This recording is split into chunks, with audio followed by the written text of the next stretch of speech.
और हेडलाइंस के बाद सबसे अहम खबर है महाराष्ट्र की सियासत से। जी हां, कांग्रेस लीडर संजय निरुपम ने ट्वीट करके शिवसेना क़यादत पर तंज किया है। निरुपम ने ट्वीट किया कि अगर शिवसेना द्रौपदी मुर्मू की हिमायत करती है तो ये तारीखी फैसला होगा।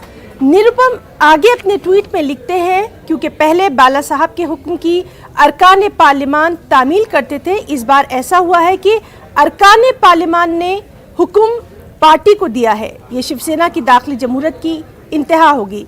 जराये के मुताबिक शिवसेना उद्धव ठाकरे एनडीए के सदारती उम्मीदवार की हिमायत कर सकते हैं।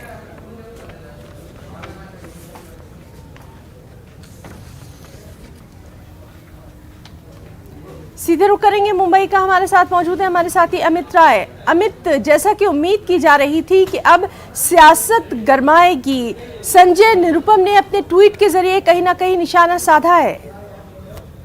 तौर पे ये एक मुद्दा मिल गया है जिसको भुनाने की कोशिश की जा रही है, क्योंकि संजय निरुपम पहले से शिवसेना पे और मनसे पे जो है लगातार आक्रामक भूमिका अपनी रखते रहे हैं और साफ तौर पर उन्होंने कहा है कि अगर शिवसेना द्रौपदी मुर्मू को समर्थन देती है तो ये पार्टी का ऐतिहासिक फैसला होगा। क्यों? क्योंकि पहले पार्टी में बाला साहब थे तो वो आदेश देते थे और सभी को उनको फॉलो करना होता था, लेकिन इस बार सांसदों ने आदेश दिया, पार्टी ने पालन किया।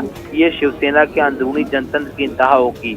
दरअसल कल जो बैठक हुई थी उसमें सभी सांसदों ने एक मत से कहा कि द्रौपदी मुर्मू को हमें समर्थन देना चाहिए और कुछ लोगों ने ये भी राय दी यहाँ बैठक में कि एकनाथ शिंदे के साथ हमें जो है हाथ मिलाना चाहिए, तभी पार्टी का अस्तित्व बच सकता है।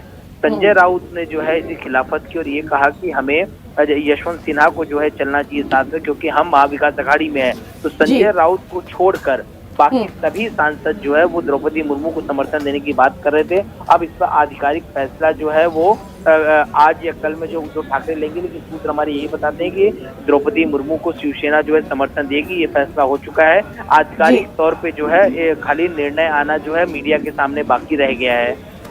जी अमित, बहुत बहुत आपका शुक्रिया अदा करना चाहेंगे तमाम तर जानकारी के